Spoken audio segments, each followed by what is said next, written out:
privacy is such a major concern right now with big tech and everything going on. But how do we protect our rights to privacy and property in the digital age?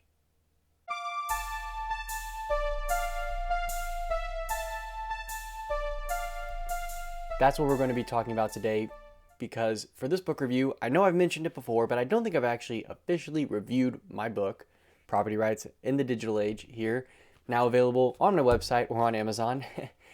But I wanted to talk about it because I think it's important. With the last few weeks, it's come up in my interview with Brooke Medina on defending our property rights, in the most recent episode with Ashley Baker, on antitrust, on big tech, and that question. How do we move into this digital age and continue to protect our rights from companies and from government that are acting very hostile towards the rights of individuals in regards primarily to property and privacy? And so that's what I wanted to talk about today, and why I wanted to bring up my book, because I think it's very relevant to the questions that are being posed, and I have some solutions and some general directions that I think we can take our society and our individual actions as well in order to preserve our rights to property as well as privacy. So that's what I wanted to talk about today. But before I dive into the book too much, I wanted to remind you to go to conversationofourgeneration.com/subscribe to subscribe for $5 a month. Get access to the courses that I'm rolling out on the golden mean and others in the future, as well as you'll get actually a copy of my book, Property Rights in the Digital Age, sent to you if you subscribe. So definitely do that. And you'll get access to the Discord server and other hangouts and meetups that are coming soon. More to come on that. Got to figure out the schedule and everything. Have a lot of other commitments outside of the podcast and my normal job with nonprofits that I'm working with the church that I volunteer at. So some things are going to be, at least ending there. So we'll see how that goes. But stay tuned for that as well. But definitely make sure that you subscribe now, conversationofourgeneration.com/subscribe, so that when those opportunities arise, you're able to take advantage of them. And you can go to conversationofourgeneration.com/newsletter to sign up for all the stuff there. And wherever you're listening to the podcast or watching on YouTube, definitely make sure to subscribe, leave a rating and review or a comment, like the YouTube video, in order to let the algorithm know that this is good content, that you're enjoying it, and help spread it to more people. And definitely just share it. Just send the links to people. If you're saying, hey, this is good, so-and-so needs to hear this, definitely send it over. Or if you're not listening on the website, or if you're listening on the website or whatever, just head over to conversationofourgeneration.com/podcast, and you can find anywhere that the podcast is available. Click the logo of the place that you listen to your podcast, and you can subscribe there. So definitely do that as well. And let's go ahead and dive into the main part of it. So the reason I wanted to talk about this today is because privacy and property rights are just hitting in every aspect of what I'm seeing. It's a huge part that underlies so much of what's going on. There's a lot of cultural battles, a lot of other things, but I think a lot of the way that we are being urged to concede is because big tech holds the reins. I mean, if we've seen major like Stripe or PayPal, one of those types of payment companies, saying we're not going to service people who we disagree with. We've seen Patreon kick people off, Facebook and Twitter and Amazon. All of these major companies have gone after one side of the aisle. They don't go after the other side. No matter how radical you are on the left, you can be Louis Farrakhan and say horrible, terrible things about Jews, about all sorts of things and all sorts of people, but it doesn't matter because you're on the left. Whereas on the right, or libertarian side of things, whatever, basically if you're not in step with the current leftist tune, then you can be stripped of so many ways of interacting in our culture, in our economy, especially. And that is because big tech holds the keys to access to the public forum, especially now more than ever, now that we're under COVID lockdowns and locked in our homes and you can't go out, you can't even access the public square because it's blocked off or being looted and rioted. And, we can't actually live a public life in so many places in our country. And so now they're cutting that off even further. And that's why I wanted to talk about this today, because I think there are ways that we can push back and reclaim our rights in a lot of ways. And, our rights are given to us by God. They are not given us by us by government, but they are in a lot of ways protected by government. That's why we form one, is for that purpose, right? It is for the pursuit of life, it is for the protection of life, liberty, and the pursuit of happiness. That's why we install a government. And the fact of the matter is, right now, we have a government that is not protecting those most basic and fundamental rights. Property is literally what they mean by the pursuit of happiness, is the ability to provide for your life and pursue happiness in that way. They didn't want to use property, the term, which is the phrasing that John Locke uses, which is life, liberty, and property, because of slavery at the time. And our founders, like Thomas Jefferson, who, although he owned slaves, was very much writing and laying the groundwork for abolishing slavery. The founders did not want to use the word property there because they didn't want to include slaves in that. So the pursuit of happiness stands in for property. But our privacy as well falls into that. The ability to keep our goings on private and have, especially now, because our information is part of the property that these companies are selling off. That's a huge part of not a huge part, but a big part of what I discussed with Ashley Baker last week. One of her main concerns was not as much trust or antitrust issues, but privacy issues with big tech companies. And I don't necessarily disagree with her on that, because I think that is a huge problem. As a marketer who sees what data I'm able to access from Facebook and from these other platforms, it's pretty crazy how much they're collecting. And it's why I don't try to log in with Facebook, or when I don't really care about something, I don't log into it. If it's something that I want and I'm willing to give my data for, I recognize that when I give someone my email address, I'm giving them access to a bunch of data on me. And a lot of people, I think, don't understand that, don't understand how much you're giving away whenever you log in with your Gmail or your Facebook account on some other app or service or whatever it is. You're giving a lot away and you don't even realize it. And I think that that's one of the problems with privacy and big tech, is we used to understand, I think, how to defend ourselves, our property, and our privacy, right? It was a simpler world. It wasn't necessarily easier to fight people off or whatever you had to do. You had to be strong and strong-willed. But I think it was simpler. Now it's so complex that even people who are up to date on technology and everything else going on in our world can fall behind very quickly. And that's one of the major problems that I see, and why I think we need to continually innovate and be looking for those innovations that are easy and simple for people to use to protect themselves. And that's a huge part of what I talk about in my book, is I go through the past and bring you to today. How did it's primarily focused on property rights. It's property rights in the digital age, but this works for privacy as well. It's less of a focus on policy prescriptions and the different laws that we could pass on property or privacy, and more of a approach to understanding how we go about adapting, right? It's kind of like what Chesterton talked about with conservatism, that if you are going to conserve anything, you need to be open and ready for reform. You have to know how to reform something while keeping the eternal principles and changing to the changing times. If you are going to plant a garden, the way you go about tending to your garden in March or April or whenever, May, depending on where you are, when you're planting it versus when you're harvesting it, is very different. If you're worried about, let's say, too much sun in April, well, then you're wrong. At least in Indianapolis, you are. In most places, in America, you are.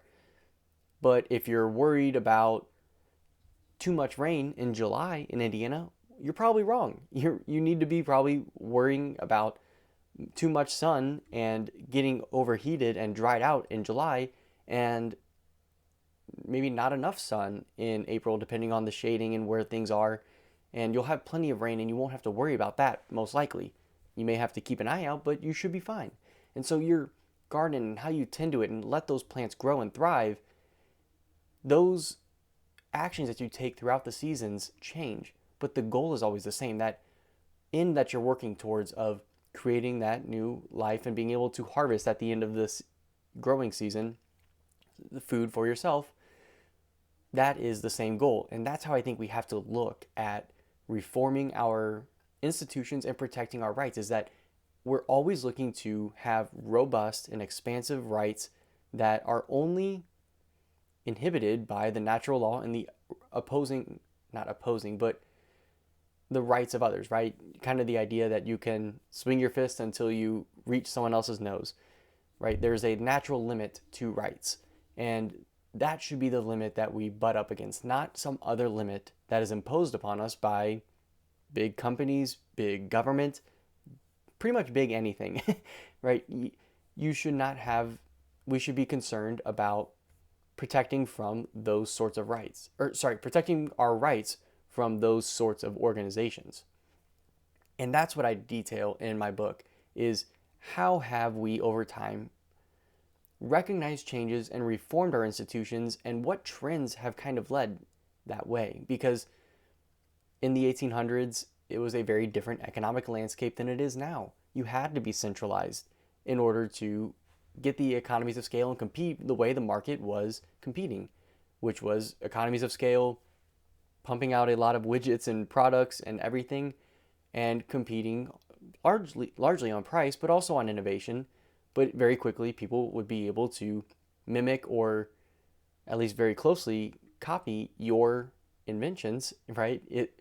And then you have to compete on price again. When you have a Ford come out with the Model T, I know this is the 1900s, but bear with me. When you have some sort of machinery like that, it can be copied and replicated because you can just take that thing apart and figure out how to sort of rebuild it. Well, now we're in a very different time where a lot of what we're looking for in this fractured and niche, this internet world of all these subcultures and niches and everything, is differentiation. We want to have brands and companies that are personalized to what we want and what our most unique and different interests. And that's an opportunity for small time people to come through and build businesses and become entrepreneurs in this new economic landscape. And that's what I'm advocating for. I think that we need to rethink what protecting your property rights is. It's not just having a gun and a safe and the ability to protect the gold that you have in your safe or the dollars stuffed under your mattress. No, it's the ability to create a livelihood for you and support your family in doing that. And the way that we do that is not just by defending it physically. It's by having the skill sets and knowing the attacks that are coming against our property rights and against maybe the business that you're building or the livelihood that you're creating, and being able to know what those are and prepare to defend yourself against them. That's the key, is knowing those innovations that the people like the big tech companies, that government are trying to impose upon you, knowing what those regulations and restrictions are going to be and how to get around them, right? Counter economics is a great tool. The gray market, all sorts of things like that are very helpful. But just at the basic level, for Joe Schmo, who isn't ideological, he has to know how to adapt his side hustle or his small business or whatever it is to push back and to be ready that if he says some off remark on Twitter and he's doing some crafts on Etsy, he can just get banned from all these social media platforms and these other platforms that let you sell things, right? And he's out of luck, right? Amazon can ban your book. They can ban your products because you say something somewhere else. That's possible now. How do we figure out ways to push back against that? I don't know all the answers. I think I have a decent methodology for assessing the situations and looking where we should adapt. And that's what I think is big with privacy, with all of this right now. And I know that this is a little bit, the show notes and everything are a little bit more focused on privacy, because that's where I think big tech is hitting really hard right now, because supposedly we have a constitutional right to privacy, and it exists in the penumbras and emanations that they found in trying to make abortion a law. But there really is a right to privacy in as much as we're able to decide how much of ourselves we put forward into society. We should be able to control that, right? We should have a right to privacy in our home. We have the ability to not be spied on, the right to not be spied on. And we have this real human right to be able to exist without being bothered in many ways, and that's being infringed upon. And I think the right to privacy and the right to property go hand in hand so much now, because like I said earlier, our property is not just gold in a safe. It's all of the actions and data and everything about us. All that information is now able to be used as property, as something that these companies can sell to advertisers. It is a commodity in a sense, and every commodity is some sort of property. And so when we are signing over all of these things that are so near and dear to us without recognizing the fallout of that, I feel like I need to speak up, and I feel like I need to push back. And I think others out there are catching on to this as well. And that's why I wanted to talk about it. That's why I wanted to bring up this book review, because I think it's important. And I think that if you read through my book and look through how I approach property rights, you can translate that to basically all the other fights that we have in our culture today. And it's because it's an understanding that we need to push back against government, against big companies, and do so by capitalizing on the trends and the movements in our culture. That's what we need to be doing. And that's what I talk about in my book, and that's why I think you should get it. So definitely check it out. It's Property Rights in the Digital Age. It's available on my website. Buy it there, and I'll ship it to you. I'll leave you a note and everything as well, because I would rather do that more personally. But you can also buy it on Amazon. Just search Property Rights in the Digital Age, or search my name and it'll pop up. So definitely make sure you do that as well, or either one of those, in order to get my book, support me and my work. But also, if you want to support what I'm doing, you can go to conversationofourgeneration.com/subscribe. $5 a month, you get the book, you get access to the courses and other premium content, any hangouts or meetups or anything like that, as well as access to the Discord server and the community that I'm building there. Lots of good stuff. People who have been on the last couple episodes of the podcast and are really, most of the guests on the podcast have been invited there. A lot of them have joined, so lots of great people there to talk with if you're interested in learning more from the Vital Masculinity guys, John Timaeus from Modernity Has Fallen, Frank Cunha. You can have all those people there to talk to and learn from, as well as others. So definitely check that out. And if you're not looking to pay or buy the book, definitely head over to conversationofourgeneration.com/newsletter to subscribe. Keep up with the goings on of the newsletter. Get my weekly note and top discussions and some of the things that I'm reading, hearing, looking at to kind of form what I'm thinking about. So definitely check that out. Or just wherever you're listening or watching on YouTube, leave a rating and review, comment on YouTube, subscribe to the podcast, all of that stuff. Free, takes 10 seconds to just click 5 stars and say, I like this podcast, because, that stuff really helps with the algorithms, helps bump it up in the charts. I've been hitting charts in Malaysia, Canada, I'm hitting the microphone as well as I'm talking and gesturing because I'm excited, but definitely really cool to see that stuff happening. So keep it up. I really appreciate all the support. Thank you also for listening to this episode of The Conversation of Our Generation. Let's get the dialogue going. Talk to you next time.